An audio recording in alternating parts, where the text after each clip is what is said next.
The Cooper and Anthony Show. A guy bought a ring, a big, huge ring, really nice ring. Mm-hmm. So probably a 3-carat ring. Okay. So before he went to work, he was really excited about giving her a ring.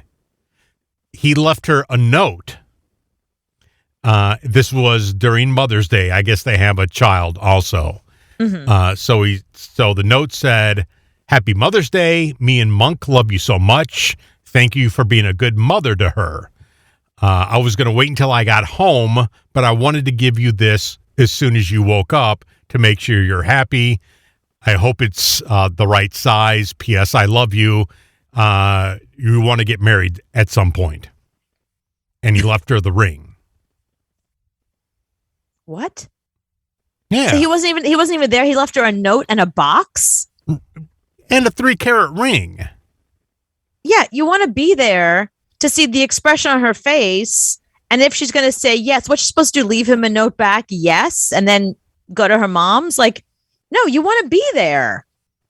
But he wanted her to see it when she woke up Mother's Day morning. He couldn't be there because he had to go to work, and he didn't want to wait till that night. So he left her a note and the ring and said, "Here." Oh, that's the worst. P.S. You want to get married at some point. Oh, God, that is...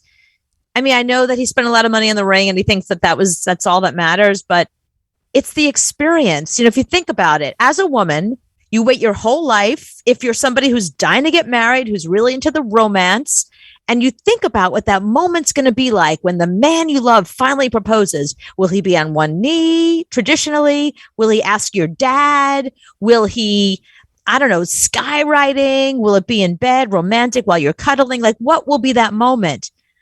You know what women never consider?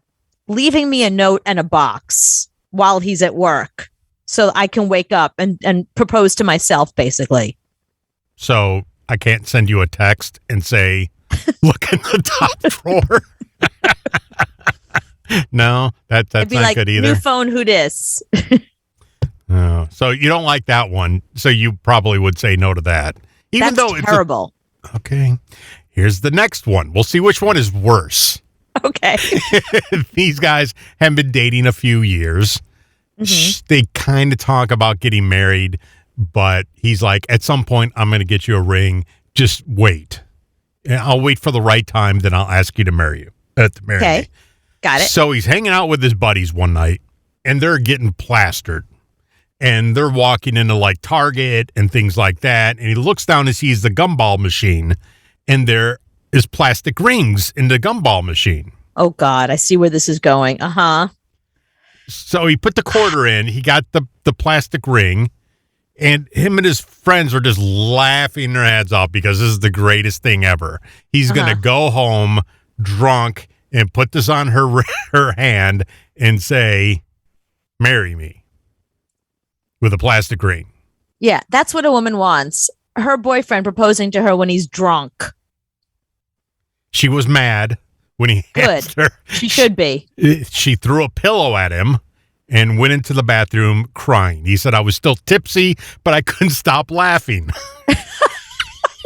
She was crying and saying, "I can't believe you think this is funny." And I couldn't stop laughing.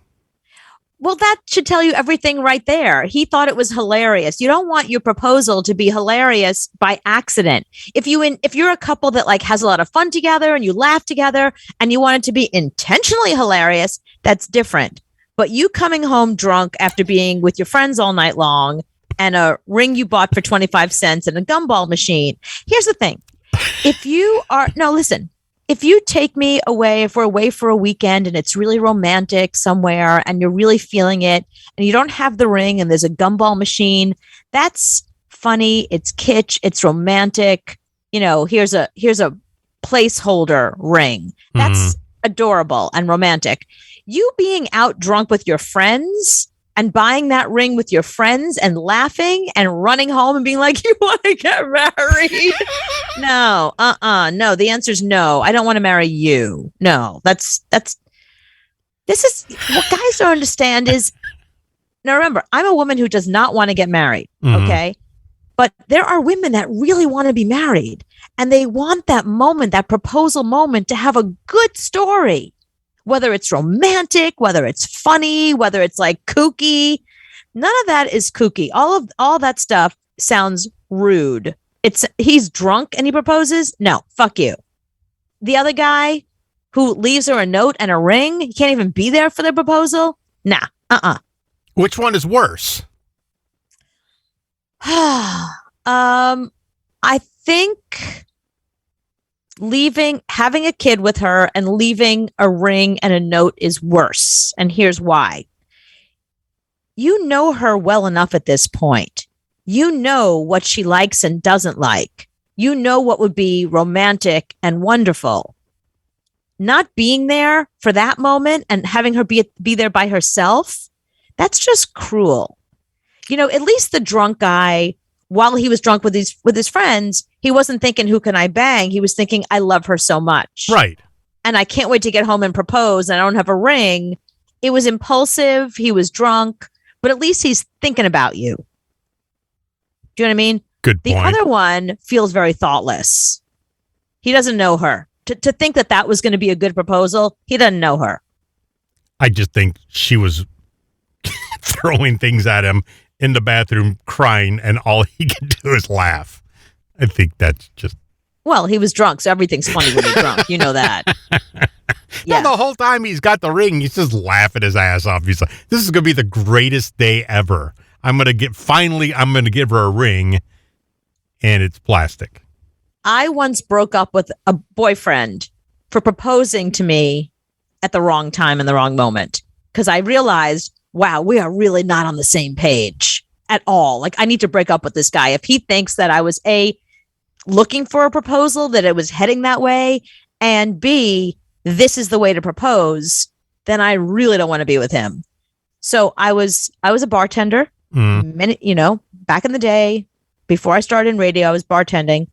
And it was one of these restaurants where it was packed. The other bartender didn't show up and I was swamped.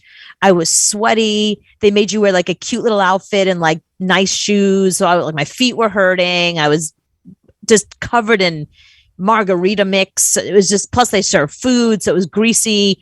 It was the worst. My hair was all over the place. And he came in to hang out towards the end of my shift because he was going to walk me home, because it was late at night and, didn't want me to take a cab, just wanted me to be safe. So I thought that was pretty cool.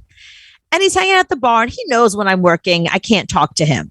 I would swing by, hey, do you want a drink? Hey, do you want something to eat? But other than that, we didn't really talk. So I finally get done. The customers all leave. I cash out. You got to clean the bar before the night's over. I'm cleaning the bar and he grabs me by the hand and he pulls me over and he goes, will you marry me? And I was like, are you, what? I'm sweaty. I had the worst day. My hair's all over the place. Nothing about this is romantic. It felt impulsive. It felt like it was selfish. It was about him, not about me. Like, do you think I want to be proposed to right now? And I was pissed. I was like, what the fuck? I was like, this is my moment. Like, the worst day at work where the other bartender didn't show up and I'm like, my feet hurt, I'm angry and sweaty. Like, this is the moment you pick? He's like, but I realized how in love I was with you, and even you in your worst moment is the best thing I've ever seen. Like, he tried to spin it, And at that moment I was like, you know what? This guy and I are really not on the same page at all. I was not waiting for a proposal. I wasn't looking for one. I never even considered whether I'd marry him or not. We've been together at that point, like about a year, which I don't think is long enough to be with somebody before to propose to. You don't really know somebody in a year. Sorry, you just don't. So I went home and he walked me home. I said, don't come in. I showered and then I slept with a friend of his and then I broke up with him. Oh, wow. And, there are angels that stand next to you. And at that point, he had angels on all sides going, I'm going to help you here. This is your one chance we get to help you. It's your one chance to get out. You were so dodging a bullet. We're going to help you get out of this one. Yeah. And it's so funny. Like, I know that he probably to this day thinks Thank God she didn't say yes. Thank No, God he's she broke thinking, up. what a bitch. That's what he has, a photo of you that he throws darts at. Yeah, but it just shows what a different page we were on. I mean, I thought he was a great guy. We had fun together, but I wasn't in love with him.